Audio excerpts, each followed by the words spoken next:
Hey guys, welcome back. So today's video I'm going to be talking about what I would repurchase if I were to lose all of my makeup. What are the first 10-ish things that I would repurchase based on my current collection that I absolutely love, that I would absolutely have to have back again? Now, I really hope that that never happens, but I really sat down and I thought, you know, if I were to lose everything, where do I begin? You wouldn't be able to go out and replenish everything all at once because things cost money. If I lost all of my makeup and we had to rebuild and start over, these are the things that I would go out and purchase first. I didn't want to include a bunch of tools to take up all of the things that I would need to have, because obviously we would need to have tools. But there is one tool that I did want to include because it's essential for me. When I apply my makeup, this is what I use for both my foundation and my concealer, and it would be a beauty sponge. Why I like the beauty sponge is I find it really gets the product into my skin. It gets rid of any brush strokes that could occur by using a brush. And I just kind of like to bypass that, having to do that. It's quick, it's easy. I have it in my hand. I can go from foundation, then I can go into my concealer. I can even take this dampened sponge and set my under eyes or set my face with powder. It's like a tool that gets a lot of things done. And I like a multi-purpose product. I really do. And I would have to have one of these because I also like it for like cleaning up here. If you're going to apply any cream products, this works really well. So a beauty sponge for me is just an absolute must. So if everything were to disappear, this would be the first thing that I would buy. In no particular order, the second thing I need, because I was not born with them naturally, would be a brow pencil.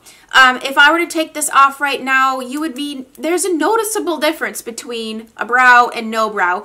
And for me, I just look more human with brows. I would repurchase the Anastasia brow pencil, whether it be the Wiz or the brow definer, because it stays on. They don't fade throughout the day. I don't notice that they just disappear. I don't have to worry about my brows when I use her products, and so this is the route I would go for rather than a powder, because powder doesn't really stick well, because if you don't have a lot of natural hair, I need to fake it. So I do really like the definer, and I think once my Wiz is gone, I'm going to go back to the definer because it's quicker. It applies more product in one sweep than this, which creates really tiny little hairs, which I like, but I like to get it all done a little bit faster. So brow pencil is a must. I just realized I forgot eye primer. Okay, so we're going to add in the Milani eyeshadow primer because it's very inexpensive and I love it. It gets the job done. It holds on my eyeshadow. I don't have creasing or fading.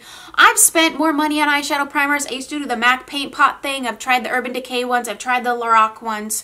I've tried several, but the Milani one gets it done and it's like $5, $6. So that's like a little extra one we'll throw in here just because you do need an eyeshadow primer. If you're going to spend the time to do eyeshadow, you need a primer. Okay, otherwise, just trust me when I tell you, you need the primer if you want it to look good at all longer than like an hour.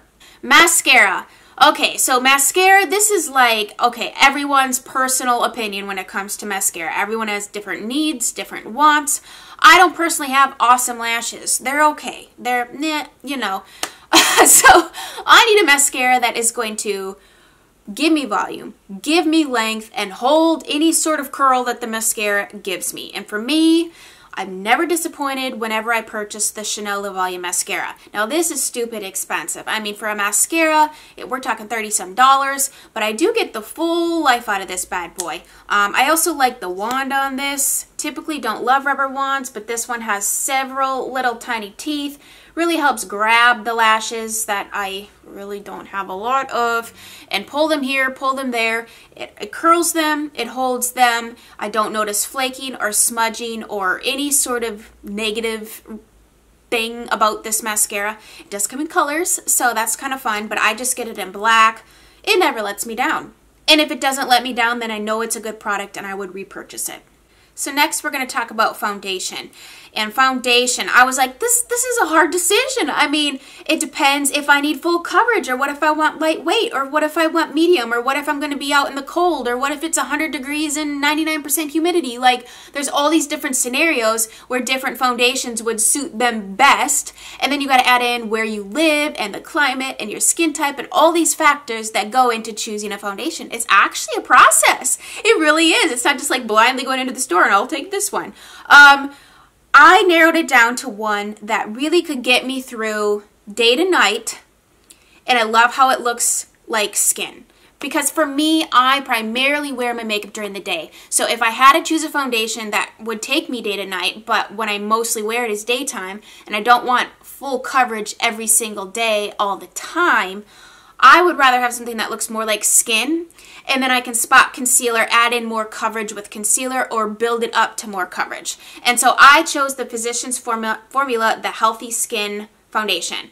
I will insert in a card here. I did do an entire dedicated review and demo on this so that you can learn everything you need to know about this, but this would be my choice. This to me looks the most like skin. It doesn't look like makeup. And if I'm going to be out at high noon with my makeup on, I don't want to see foundation. I want something that just looks like me, but better, even out my even out my skin tone and whatever. And if I need to build it up for nighttime, I absolutely could do that. So this would be my choice, and it's also affordable at the drugstore. The next thing I would have to buy would be a concealer.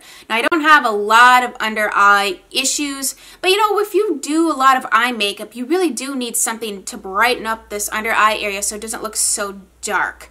And so I looked through all of my concealers, and once again, if I'm going with a coverage of a foundation that's a little bit more light medium at best, I don't want a full coverage concealer because then that's going to look odd to have super full coverage and not full coverage, you know what I mean? So I decided to go with something that's a little bit lighter of a coverage, but it doesn't age me, and I really like the formula of it. It's not heavy. This is the L'Oreal Pro Glow Concealer.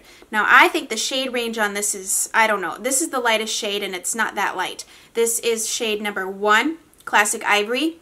It's a very serum-like consistency, and so for my aging under eyes, it doesn't settle, it doesn't look heavy. Gone are the Tarte Shape Tape days. They just don't work for me anymore. I can't do that really heavy full coverage stuff because it settles, and it just makes me look older than I am, and it's actually defeating the purpose of wearing the concealer in the first place. So I really enjoy this. It gives me the coverage that I would need with this type of foundation, and so this would be my choice. Powder would be the next thing that I would go out and purchase. I don't use a ton of powder. I really only use it to set my under eyes, and depending on the foundation or if it's really hot out, I'll set my T-zone. But I wouldn't really need something super, oh, so fabulous. But I have 3 powders in my drawer, and that is it. So out of the 3, I would choose the Laura Mercier translucent powder, and I will tell you why. I like the other 2 that I have and use all the time. I really do. But this one keeps me the most matte the longest. So say it's summertime and I lose all my makeup and I gotta go out and buy a powder. This one I know is gonna I'm not gonna have to touch up as much with this because it really keeps my oils at bay.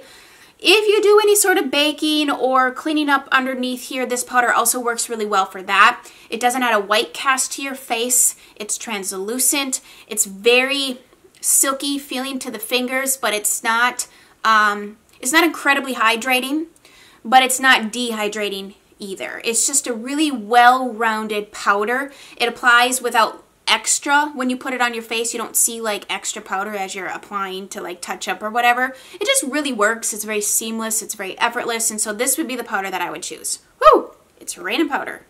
So technically I could skip this next product, but it can also double up as an eyeshadow or contour if you needed it to, and it would be a bronzer.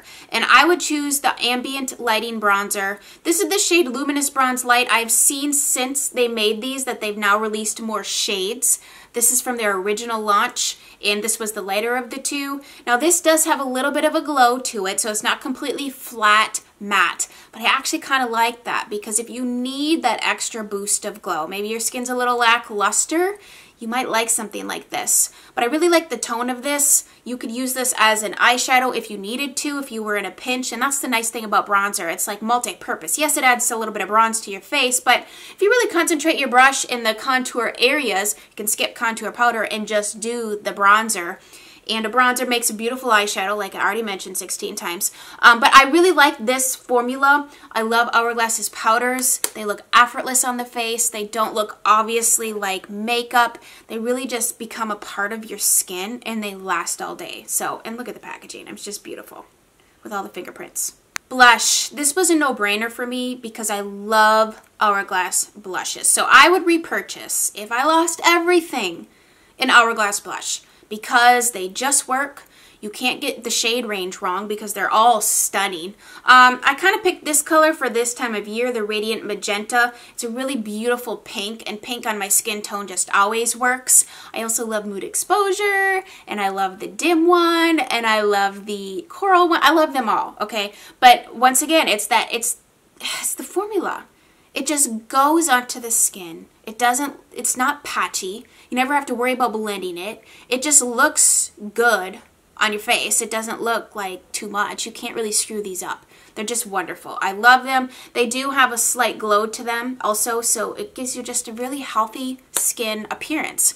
And I like that. I like my skin to look healthy and glowy. I don't really like it to look flat and matte. I like it to just look like healthy skin.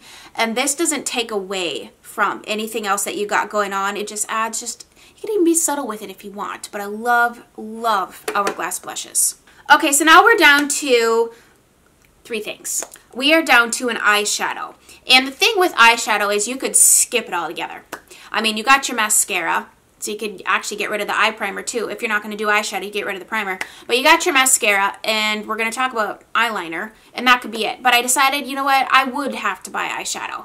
And I opened up my drawers, and I really wanted to stick to a palette because a palette is going to give you options. And I wanted to have matte eyeshadows, and I wanted to have shimmer because if I lost everything, I'd need both. I love an all matte eye, but sometimes you want a little shimmer on the lids.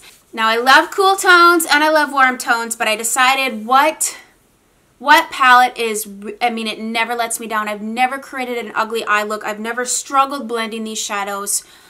Anastasia Modern Renaissance. And I know warm shadows are the thing. I love cool tones, and there are some cooler, like this darker dusty plum color, and then there's some good neutrals. So you could take the brown and just, I mean, if you needed to just do a neutral eye look, you can absolutely get that with this palette. But if you want something warmer or something more bold, you can also get that.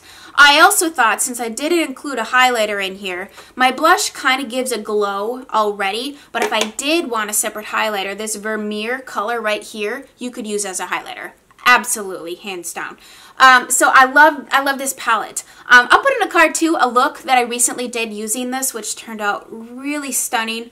But I just, you know, Anastasia shadows are wonderful. They really do. They blend beautifully. This palette is no exception, and so I would choose this. So eyeliner, I thought about this and I'm like, well, I really do a lot of liquid eyeliner these days, and I used to only do pencil. I don't really have a black pencil right now to do my upper lash line. And if you, I mean, you really wouldn't even need to. You could take this dark brown and create an eyeliner with that as well. But if you wanted a black eyeliner for those simple days where you want to do bold lip, mascara, liner kind of thing, okay, so here's the deal. I would repurchase the Kat Von D Trooper eyeliner. I don't currently have that in my collection. I haven't repurchased it in a while just because there's been so many other new things coming out that I've been curious about. But I do really enjoy this Pixie one that I've been using. This is a felt tip black liner. You can pick this up at the drugstore, Target, what have you. I've been enjoying this. I don't think it dries to a completely, I have it on today. No, I don't. I actually don't have it on today. It doesn't dry down completely flat matte. And so I don't love that about it. But the Kat Von D Trooper, I would repurchase. But I wanted to show you that one because that's the one I'm currently using. And then I have on rotation to open up when that one's gone, the Milani Stay Put Matte Liner that I've heard good things about. So I do want to try this. I'll keep you posted about this. But I would get some sort of liquid eyeliner because maybe you want to skip eyeshadow and you just want to do a liquid eyeliner with a lot of mascara kind of look. So I had to include black eyeliner because, I mean, duh. Okay, and the very last thing would be a lip product. And once again, I'm kind of cheating. I'm always bending the rules for these for these video ideas that other people come up with or whatever. I'm always like changing them and making it, I'm breaking rules. But I can't do a lipstick without a liner. I just can't. For many different reasons. I need a lip liner. It creates a nice contour. It creates a border to the lips. You can do just lip liner. Lip liner is what stays after the lipstick wears off. It's what really creates a full dimensional lip look. And so the lip colors, the liner and lipstick that I have chosen, need to match the palette. Because if I'm only going to have this, whatever lip I'm going to be wearing needs to match this. And of course, the obvious choice would be to do a nude. But I honestly don't look my best in a nude. I look my best in color. And this is my favorite liner that goes with several different lipsticks, should I add on to my collection.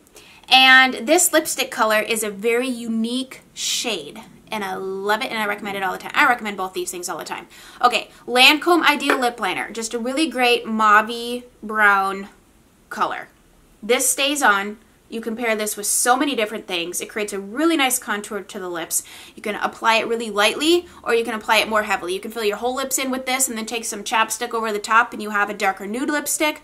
But it pairs well with so many different things, from nudes to reds. And this color is the color I would buy. This is Marc Jacobs Je T'aime. This lip color was made for me.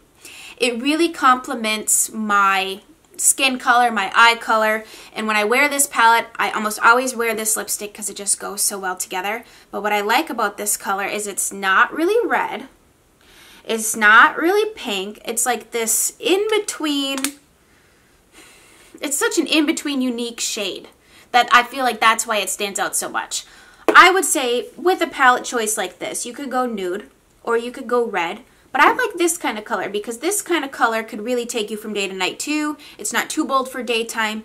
You could amp it up at nighttime by doing a little bit more liner maybe, change the color. I mean, you can change the color of a lipstick just with a lip liner by filling in your lips or feathering it in differently or whatever. But I would choose this, and I would choose a lipstick because I don't love liquid lipstick. It's drying, and gloss is sometimes just not enough. You need a little bit more color. So I would absolutely choose a lipstick. This formula is very creamy and very lovely. And so that, my friends, is going to do it for if I lost all my makeup, these are the things that I would buy first. I hope you guys enjoyed this video. This was so much fun. Let's start a conversation in the comments. What would you buy first? It's always interesting to see what other people, and would you agree with any of these things? Would you absolutely, or maybe you haven't tried some of these things and you want to go out and venture and try something new. I love all of these things. I would have to have them in my collection. So thank you guys so much for watching, and we will chat very soon. Bye guys.